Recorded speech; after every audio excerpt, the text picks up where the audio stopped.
Hi, my name is Jabaz. My name is Jason. And Elson. My name is Grace. My name is Hosanna. My name is Michael. My name is Alina, and I'm part of the Brisbane Australia mission team.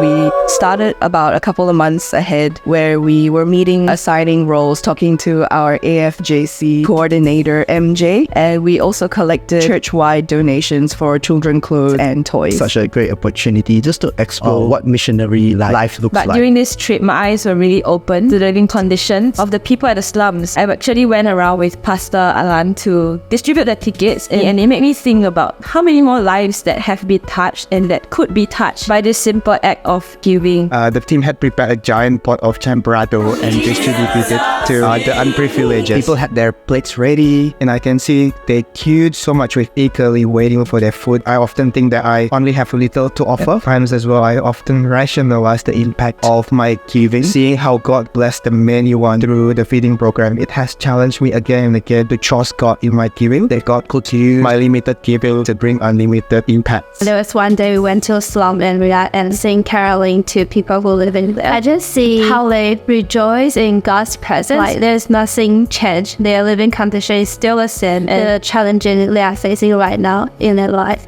hasn't changed yet. Because of His presence, they just simply rejoice in Him. And we had to minister to a bunch of high school kids. From the outside, it may seem that they weren't as interested as we want them to be. Pastor David came up to us to tell us that, that was the first time he saw something like that on the campus. It's not very often that you see the students actually breaking down with tears, responding to the altar call. We were humbled. There was nothing much we did. But during the time of the ministry, the presence of God just came and the Holy Spirit just took over. During the juveniles, we went there, we shared the word of God, share our story, celebrating Christmas with them. We prepare 5 snacks for the kids as the winner gift. And after the game has finished and the winners receive the gifts, the winners immediately run back to their friends and share the gift with the other friends. I think that scene just really showed me that Jesus' love can come in even in these places. But not only that, I believe that the things that AFJC have done week in, week out, perhaps the kids have captured the heart that this is actually a form of discipleship for the lost.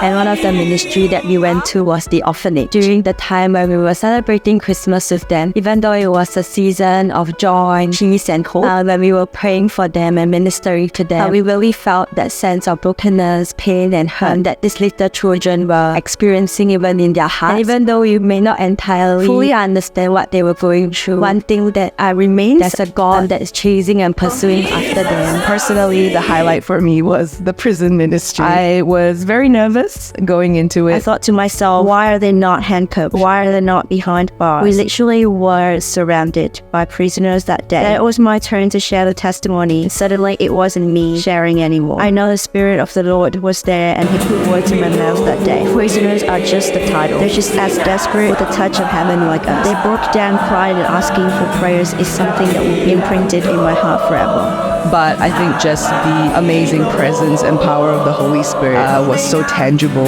in each of the doors. And we got to see many people respond to the move of the Holy Spirit. The team has been creatively transformed. This office room, it can be served as a recording room, online devotion sessions, a planning room, administration, and also a prayer room. So one of the things that really challenged me the most is during the online devotion session, the team is just faithfully explore different ways to share and spread the gospel to those who are in need. Huge thank you to the AFJC team for providing us such an experience like this. From the moment we landed in Manila, Philippines, we were made to feel like family. They took care of us, they picked us up, and the AFJC team were just so welcoming.